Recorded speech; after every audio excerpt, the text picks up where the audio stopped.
productivity has been decreasing on African farms every year.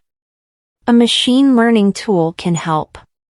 Historic droughts and other climate change-related weather events are making life difficult for farmers in Africa, with many complaining of decreased productivity.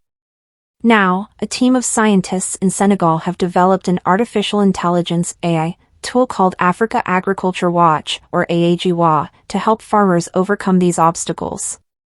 This is according to a report by CBC Radio published on Wednesday.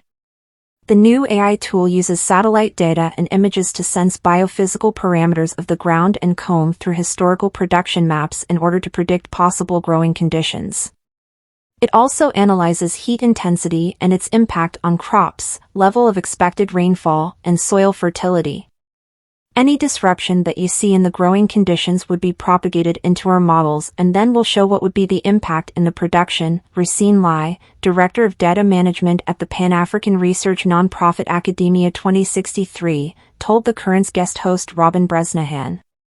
So basically you can have a map where you can know what are the most likely crops that you can grow in a certain area based on the growing condition trends.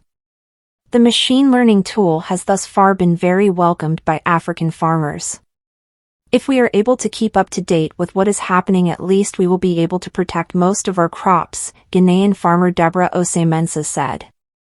AAgWa is operational in 47 African countries and has an accuracy rate of 94%.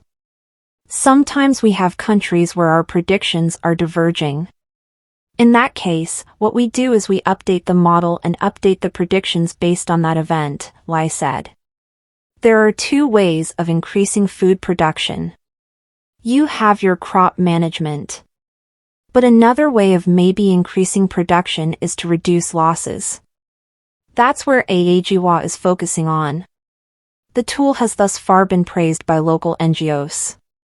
The work that Racine is doing is fantastic because on the African continent, especially in sub-Saharan Africa, it is very difficult to predict the yield that the farmers will have, said Canisius Kananjire, Executive Director of the African Agriculture Technology Foundation.